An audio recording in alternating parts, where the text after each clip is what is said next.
staying with developments around COVID-19, the pandemic and the provisions of the Disaster Management Act have reduced the already slow Home Affairs processes to a crawl. This has, in the process, impacted thousands of people and has created a backlog that in some areas could take years to clear. The impact of the COVID-19 pandemic is set to further delay and derail Home Affairs processes, with potentially tens of thousands of people negatively impacted as a result. Deputy Minister of Home Affairs Njabulo Nzuza joins us now to discuss this further. Deputy Minister, good evening, and thank you so much for your time tonight. Before we get into issues around Home Affairs, I'd like for us to really just get your reaction to the passing of Joburg Mayor Jeff Makhubo. Well, one is really saddened by the passing of Comrade Jeff Makhubo, who was also the mayor of Johannesburg. He has played quite a very significant role for the development and for the betterment of the lives of the people of Johannesburg, and also contributed to the economic growth of the entire country. We would like to send our condolences to the family, to his political party, the African National Congress, in the Greater Johannesburg region and in the entire Provincial Executive Committee of the ANC in Gauteng. We say, may they be kept warm during this difficult time. All shall pass. We will forever remember Comrade Jeff. And thank you for that. And let's get then to, what we really need to look into today, and that is, developments around the department at which you are also at the helm. COVID-19 has really put some things at a standstill. Some industries really are buckling under pressure. And recently you also told Parliament, even this year, just how difficult things have been in your department, and looking at the fact that, you were even saying that there have been some challenges even with budgets, some challenges even with services. Paint a picture for us then of how things are looking now. Well, the situation has improved from when we initially had to face COVID, from the times when we were at alert level 5. We had to cut off quite a number of our services because we could not have a lot of people coming through to our offices. We had to keep our services at a very bare minimum. Even in terms of issuance of bed certificates, we could no longer go inside hospitals because of COVID-19. And now we have a situation where we have improved. We've been able to sort of stabilize and move with alert levels. For instance, right now, we are offering most of the services with the exception of the repeat issue of our identity documents. But even those who come into our offices who will have lost their identity document, we're able to give them a temporal. For those who are looking for the identity document for the first time, we do take applications, and also we do offer collections of identity documents. Most of the other services now remain uninterrupted. We are now in hospitals where we are registering babies who are born within 30 days. We have been able to also use our mobile unit fleet to go to areas where we have not been able to go. But what is important to note is that COVID-19 has really forced us to start thinking in a different way and look at ways on how do we invest in technology upgrades of our systems, not just to make them better and stable, but to offer an efficient service that will better the lives of our people. Currently, in terms of citizenship, we are only offering retention and renunciation of citizenship, which means those who have applied for citizenship of other countries. But the situation has sort of stabilized. We have had difficult times where we had seen quite a number of people coming through to our offices as a result of backlogs. The major backlog now we have is around the uncollected identity documents, which are sitting just above 400,000, and we encourage our people to come and collect those identity documents. We are looking at opening up for certain weekends for people to be able to come and collect, and also use our mobile fleet for the collection of identity documents. And really, that's a huge number, especially when you look at just how many people are without identity documents, and you say that you're looking at making sure that you open during weekends and all of that. What would you say have been the impediments then for people to be able to come and collect them? Well, the impediment, the first one, was that we have not been operating at a full capacity. Remember, at some point, we had to operate at half of the staff who were available, which meant even if we had opened for the normal hours, but still the number of people who will be in the offices will be limited to serve our people, and also cutting off in terms of service offering due to COVID-19 also resulted in the accumulating number, and also due to the consciousness of our citizens that have really stayed at home and not gone out when it was necessary, has also contributed to the compounding numbers of uncollected identity documents. We were able to reduce the number. I think at some point we were sitting just up above 200,000, which means we had halved it, and we are planning to make sure that we are also planning to make sure that we halve the number and reduce it even more further. But you must also remember that this is a continuous exercise. As and when we issue out identity documents, there are other people who come in and making new applications, but we intend to keep the number at a very low level. I know you say you're looking at ways, especially with COVID-19, there's been, concerns that maybe we need to move to paperless and be able to do things online. But the long queues at the Home Affairs Department sometimes are not really as a result of some of the paperwork, but one could say then that the system in itself continues to be offline. It fails. Other people spend the whole day there, only to be told that they cannot be able to do what they need to do because the system is offline. How then do you ensure that as you look at ways of improving this technology, you really eliminate this headache for many?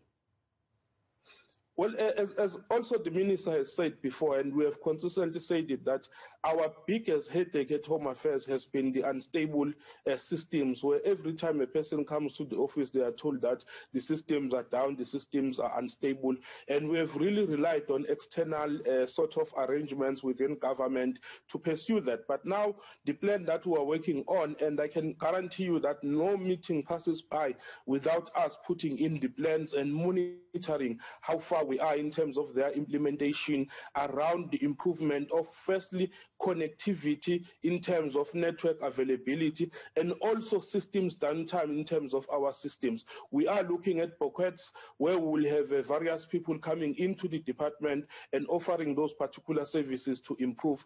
We have already started with our APIS project, which we really hope will contribute quite a lot in terms of technological advancements of the department. So we do have those plans, and I can tell you we do feel the pain. The pain is with us, and we believe that our main responsibility is to resolve that particular pain, where people have to go back sometimes without getting that particular service. We are also looking at getting more mobile units, so that where there are problems of network and other issues, we can be able to dispatch mobile units, particularly in the rural areas. I know I'm putting you on the spot here, but how long before we see some of the plans that you're putting in place into action? Well, some of the plans should be concluded within the space of a year in the short term.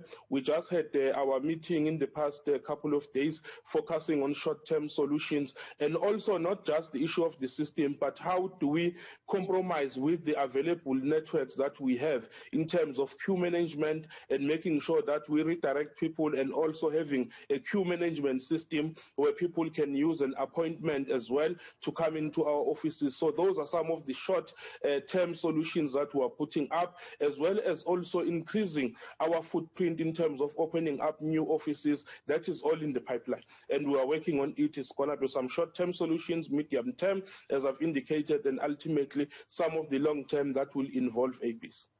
Let's continue then our discussion with the Deputy Minister of Home Affairs, Jabulo Mzuza.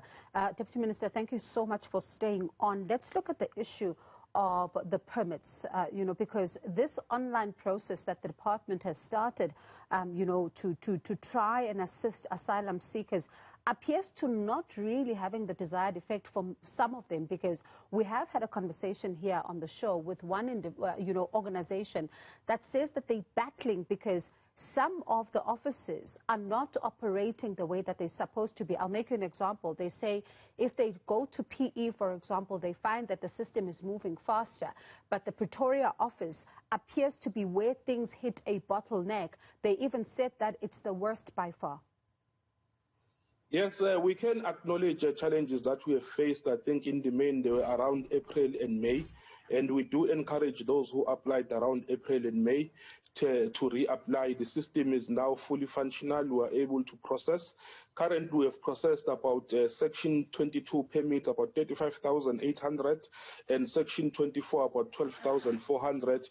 We only had about 1,900 of the people that had to give us more information, which shows that we have been able to push a bit and make sure that the numbers. This system, we had to put it in place because we had to close some of the refugee reception centers due to the COVID situation, where we were really worried about the numbers of people who will come into those refugee reception centers. We now do encourage people to send in through their applications for renewal via online, and they are fully aware of the email address that they will now have to use. And we really also know that some of them have been having challenges with law enforcement, who will question the permits that they will receive electronically. That issue has been dealt with the SAPS and other law enforcement, so that they are brought up to speed about the permits that we are now issuing under the situation of COVID-19. So what you're saying then is that if the police stop them and they have this electronic permit, they're not supposed to take them in, because that was one of the questions that they had for us, to say that they are really worried because a number of them are being taken in for just having this electronic permit. No, they are not supposed to take them in. We have addressed the issue with the law enforcement, and we have shown them what it is. That is an electronic permit for both Section 22 and Section 24 applicants. And we are hoping that now they shouldn't be experiencing any other problems, not just only the law enforcement, but also including the banking sector, which they have, where they operate banking accounts, where they might have been required, according to FIC, to submit some of the information. That information will now be recognized and be accepted. I'd like you to then bring us up to speed with an investigation that was announced this year as well, which is a committee that is probing the permits and visas, because there were some concerns there that there might be corruption involved in that particular process. And then we saw some of your own officials, about 14 of them, who came out to say that they don't want this process to unfold because what they call errors, and the minister calls corruption, it is something that they did not want to be looked into. Where are we with that probe and the task team? Well, we are going to be getting a briefing from the task team next week. There is a meeting that has been set down. Some people have already been put on precautionary suspension from the department, who had been identified to have played a role in this corruption. Some of them, I understand that they actually tried to take the department to court to stay their suspension, and those applications were eventually dismissed. I can tell you that we have a very strong commitment to make sure that we fight corruption within the department and make sure that every document that is issued in a proper way and within the legal rights of the department. And such a review will be able to tell us, when we finalize the report from the team, it will tell us which were issued in a not so right manner, and we will then look at what do we do with those people. But definitely, we're not just doing this for purposes of cutting out what has happened, but also for us to improve our systems to make sure that such corruption does not happen in the future. And how many officials would you say have been placed on precautionary suspension? And also, at a practical level, what did they do to also enable corruption in this process? Well, I will really request that we do not get into the details of the issues right now, because they are still under process. Let us wait for the committee to finalize its work so that we can then know in totality what has been the issues that are there, and then be able to take action on all the other ones. I can confirm the one that has been put on precautionary suspension. Yes, there are others, as you were saying, about 14 of them who had actually written a petition to us to say, no, let us not look into this issue. And we were very clear that we were not going to not look into this issue. We'll go to the bottom of it. And as we speak, there's a court action pending of just around 180 would-be immigrants who are saying that they've seen delays in their permanent residence, delays of up to 6 years. Yes, there will be some areas where there will be delays, and in some of them it's actually around the documents that are submitted. We are aware of the court action that is there. we are also looking at our own internal systems on how do we handle the issue of PR. I can tell you that we are currently under review, but it's still an internal process of our Citizenship Act on saying who gets to be a citizen at what point, because currently there are 3 ways in which a person becomes a citizen. So we are aware of that particular case, and we are dealing with the issues in that particular case. But in the main, we do not want to create a situation where everyone who has stayed a certain period then automatically thinks that they then qualify for citizenship. We must understand that for a person to qualify for citizenship, there are processes that are very stringent that must be followed and be adhered to. And I think we have known even in the past what issues of just issuing citizenship easily comes with at the end of the day. So we are very cautious on how we deal with the issue of giving citizenship to the people, considering security for the country, considering the sovereignty of the country as well. Talking about security, then let's look at the borders. We saw during the lockdown, especially in the second wave as well, where people were making their way to South Africa, and they then were coming here to buy some essentials, and this was happening at the Beitbridge border post. Are you still seeing some of those people making their way in, and how much of a concern is that situation for the Home Affairs Department? We really had a serious problem around our borders. You must remember that we have about 72 designated ports of entries in the country, 53 which are land ports and 8 are marine and 11 are air. Due to COVID-19, we had now operating about 20 land border posts that remain open for us. Our main concern is around illegal crossing, especially during the festivities around the Easter time and around the Christmas and December holidays. What we did was to have joint operations with the South African National Defence Force as well as the police to make sure that we stop the illegal crossing. And what we had seen around areas of Mbuzini in Mpumalanga and around Beitbridge, where you will have people who will really want to come into the country. But due to those operations, we have been able to reduce the number of illegal crossings that would be happening around those areas with the assistance of the South African National Defence Force. And due to the presence of our officials there, we are also able to immediately send them back to their own countries.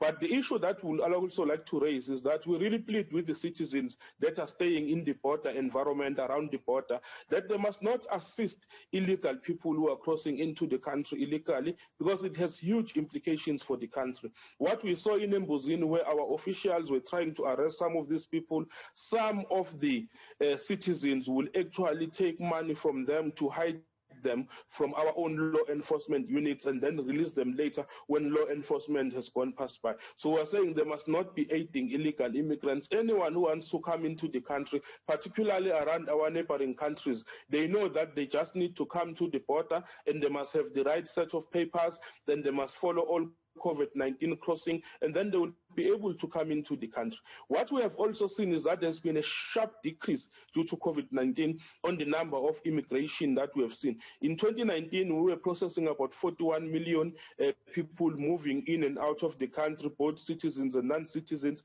In 2020, the number dropped to about 12.2 million. This year, we're at about 3.7 million with only 5 months remaining. So we have really seen a drop in terms of international migration and movement of people. And when you look at the issue of permits that we were talking about, one cannot even, miss this particular point, especially when you look at the fact that we've seen some questionable citizens then being naturalized into South Africa, and some of those have been the Gupta family. So certainly I imagine then that the department is trying to ensure that, as you said earlier, there's no repeat and handing over of the country's sovereignty. Indeed, we must make sure that whatever document is issued within the law, and that no one is given special preference, especially on the basis of their financial ability. Part of the things that we are dealing with is that we tend to focus more on illegal land crossings, where people come into the country illegally, physically, by crossing the Limpopo River and so on and so on. But we barely deal with the people who come into the country after they've applied to a certain agent who will tell them that we'll give you you a permit and then they give them fraudulent permits, which has been something that has been prevalent, where people will come into the country with illegal visas and will catch some of them at the airports when they come in. So the focus of the task team is to look at that high-end criminality that is there and not just deal with the criminality that we say are people crossing the land, rivers and coming into the country to through our land port of entries, but we now look at those who are coming in carrying documents that have not been issued in a correct way. So round up then our conversation with Deputy Minister of Home Affairs, Njabulo Mzuza. Deputy Minister, thank you so much for staying on. Let's then look ahead.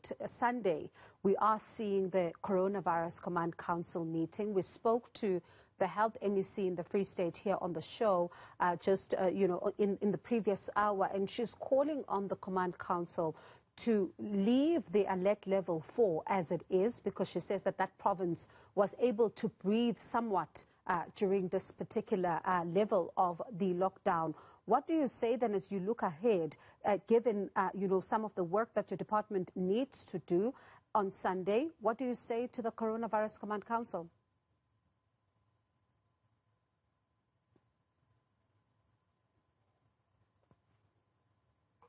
Sorry about that. No problem. I was actually muted. Yes, as Department of Home Affairs, we have been severely hit by the COVID-19. It has claimed about 38 of our people that work with us as part of our staff members, very dedicated individuals that we have lost. We have had about 1,316 COVID-19 cases in the country throughout Home Affairs offices. That has resulted into quite a number of office closures. But what is progressive is that between the 19th and the 22nd of July, the vaccination program will now reach Department of Home Affairs officials. We're looking at vaccinating about 5,734 frontline and 1,932 in terms of immigration and point of entry officials across our 412 offices and our 72 points of entries. Obviously, the Command Council will then take its decision. Ours is to make sure that we adjust how we offer our services so that we do not participate in the spread. But whatever will happen, due to our vaccination that our staff is going to get, it means we are going to be able to bring in more staff. It means that we are going to have less staff that will be sick. It means we are now going to be able to offer our services in a better environment, and we are quite confident that the Command Council will do what is right for the protection of lives and also balance it with the protection of livelihoods.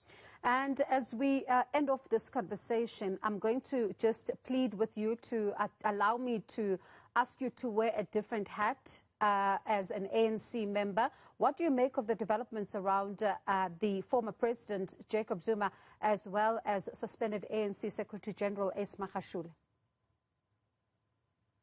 Well, unfortunately, Sibongiwe, I'm not in a position to speak on behalf of the ANC and matters that are happening within the ANC.